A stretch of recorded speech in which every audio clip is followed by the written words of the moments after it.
Oyagala omukolo gw'ogwenjawulo gubeere n'ebijjukize mu nnyumba yo? Kankwanjulire ba King Montage Photo Studio. Ffe bakafulu mu kkuba ebifaananyi n'okukola video. Olina wedding, birthday party, kukyala, nika, baby shower, photoshoot oba music shoot na buli kimu kyonna ky'oyagala. Ffe tusobola okuwa ebijjukize ebirungi eri ebirooto byo. Ate nno mwana wattu kusintiiza omuntu wa bulijjo. Tusange Nankulabe ku Bitaala ku Prime Tower Level 3 Room D04. Okumanya ebisingawo tukubire ku namba zino: noti 7 noti 2 emu noti 4 emu 25 oba noti 755 3 7 oba noti 7 noti 23 4 noti 5. King Montage Photo Studio. Ffe tusobola okuwa ebijjukize ebirungi ate nno mwana wattu kusintiiza omuntu wa bulijjo.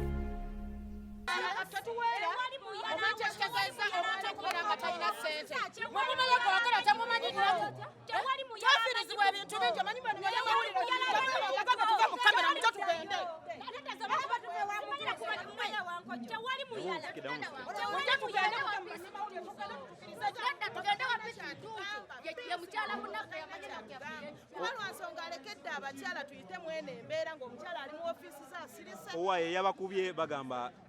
eggulu yali abeebakako. Bafuuka kyakutuzanyirako naye nze sinze sisaana kukkiriza wadde akati. Kale kibinyo kye bakoze olw'ensonga nti ffe badde balwana nabo twali tulina kintu kyonna kye tulina wadde jambiya wadde omuggo. Nadduse ne nnyingira mu nnyumba y'omukyala nga neetaasa omuni mwana muwala oyo era namuyiseko nannyini nnyumba ng'ali awo nennyini n'atana okuyingira mu nnyumba nga ntuddemu era natusse mu nnyumba tenakoze nga bannoonya wabweru nga bala kunteeka kabangali ne nkwata omwana ne neefuula taata w'omwana. Wakoze eki? Nakuta omwana ne musitula ne mbeera nga bebi kuba bankubye omuggo ogulaba laba wano kulaba nti wazimbye olaba okuyingira mu nnyumba y'omu nenziruka onagudde wansi bankubye omuggo nenziruka bankubye omuggo bwenti nengwa wansi ne bampitako ne bafuata abalala nadduse emisiri empaka mu nnyumba ya mukyala nga sinagwe nebuuzizaako omukyala n'atya kati nageza okulaba nga bakyanoonya wabweru nenkwata akaana ke nenkasitula bebi nga nyala kwetaasa nekibi nnyo nnyo bambe kyemwakoze kibi nnyo kyemwakoze okulwana n'abantu abatalina mundu abantu abatalina kiso omuntu atalina kiboko tazze mu mirembe atwagala kukola bajjeno musale yatusuubiza akasente kaffe sale musale tasuubiza mpewo tuli bwa promota gino yakitegedde ne tulina buzibu twazengera abantu ba bulijjo ne batugamba tudde wali wano muveewo mudde wali mu ttaka lya gavumenti ku kkubo naffe twakayanye na bamagye tutambula tudda wali alo ne batulumba ne tugaa wano muveewo mweyongereyo awo kiboko yatandikidde nze bankubira nadduse emisiri paka mu nyumba ya muntu nampa obutuuze neefula taata w'omwana nga sinza muzaala lwakwetaasa nekibi nnyo nnyo okulwanagana n'omuntu atalina muntu tuli bantu ba bulijjo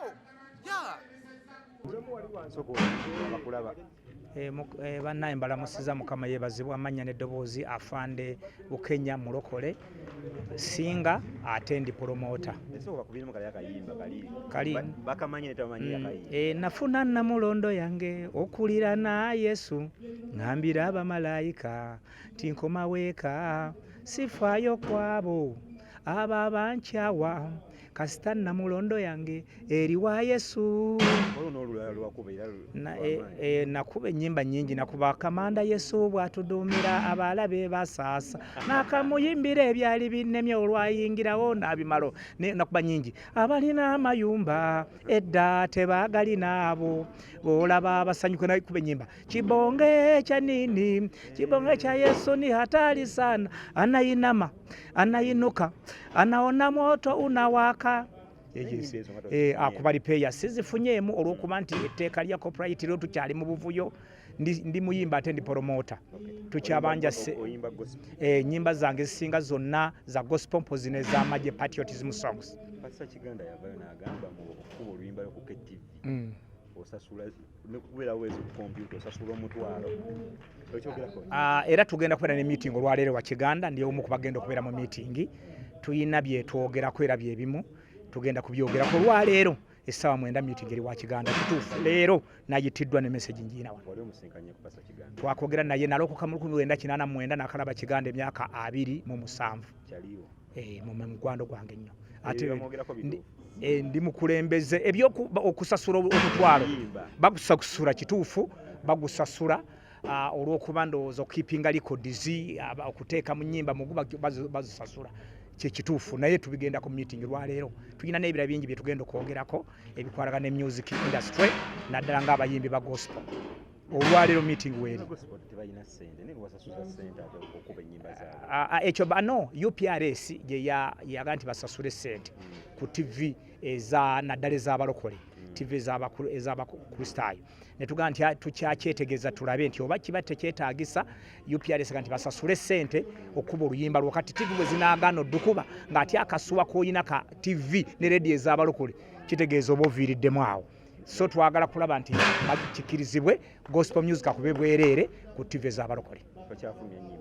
nakayimba ennyimba 15 mu 3 nfulumya buli kiseera omutwe guno gujjudde ennyimba nga 3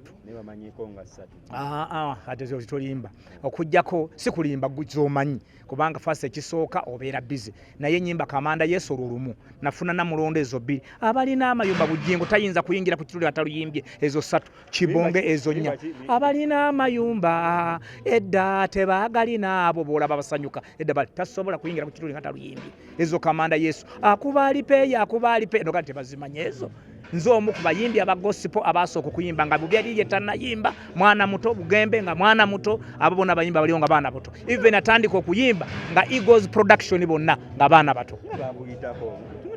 anti nali mu Majje eyo kati mu Majje oli Kongo oli Sudan oli ki ate tokole bivulu tokole ekibuvulu butonotono bukolera mu chachi mitwala 3-5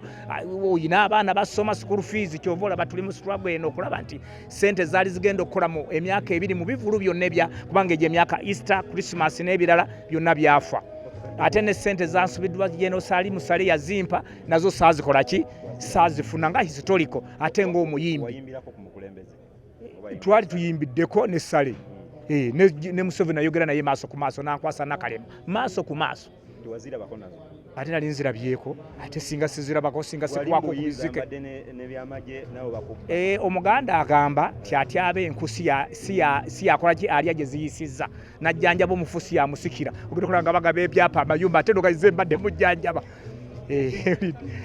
kakati bwombuuza ekibuuzo ng'ekyo kifulugunya fiira ku kigaali isebo kubanga ennyimba zaffe za gospel kizibu nnyo kubeera ne bapromotoka bozimanyi twepromotinga ne tukola posta ne tukola baana ne tukola we tugenda okuyimbirwa mu church obawa n'awantu ala nange mpulidde buwulizi nenfuna okunyolwa saakitegeddera mbadde sikimanyi ate ne bwembale toyinza kunkuba miggo kubanga nze ndi musirikale mutendeke ntuukayo ne njogera ne manya kino kwenda abasikale baawuda utarudi sikugane nenkomawo n'olwekyo ndowooza abakubiddwa emigo tubasaasira naye waliwo entegeka ey'okubajjanjaba abaki sinagayogera nti tebalina nsobi ensobi yabaddewo ti omunnayuganda omusikale omulimu gwe kukuuma munnayuganda ebintu bye semuli mu kabonero omusikale kukuuma munnayuganda okumukuba emiggo ekyo tekiriimu kumukuuma n'ebintu bye nga mulamu so n'olwekyo ndowooza ensobi yabaddewo entonotono naye waliwo enkolagana bagenda kubajjanjaba bakubiddwa bafune obujjanjabi kubanga ababakubye n'abakubiddwa walina okubeerawo era abakulu abakulira abapromota bali mu kikolako babajjanjabi anytime from now promota yazingirwako ekintu kyonna promota bw'owa promota owa posta afuna akola mu printing afuna azitimba afuna owemmere agenda okutunda ekibiro kiri afuna ayimba afuna kubanga bw'oyimba nga tolina promota kitegeeza togenda kuddamu kuyimba toyinza nakudda mu recording studio because promota ye foundation era ye roof owa bino byonna kati operation of the creation parish model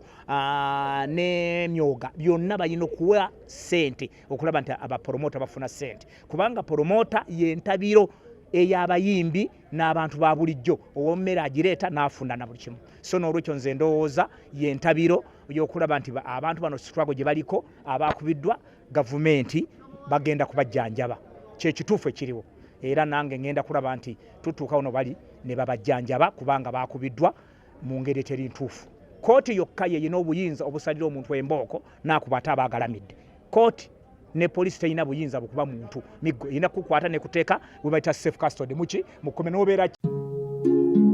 oyagala omukolo gw'ogwenjawulo gubeere n'ebijjukize mu nnyumba yo kankwanjulire ba King Montage Photo Studio ffe bakafulu mu kkuba ebifaananyi n'okukola vidiyo olina wedding birthday party kukyala nika baby shower photoshoot oba music shoot na buli kimu kyonna ky'oyagala ffe tusobola okuwa ebijjukize ebirungi eri ebirooto byo ate nno mwana wattu kusintiiza omuntu wa bulijjo tusange bannankulabe ku bitaala ku Prime Tower level 3 room D04 okumanya ebisingawo tukubire ku nnamba zino noti 7 noti 2 emu noti 4 emu 25 oba noti 755 3 731 oba noti 777 noti 23 4 noti 5 King Montage Photo Studio ffe tusobola okuwa ebijjukize ebirungi ate nno mwana wattu kusintiiza omuntu wa bulijjo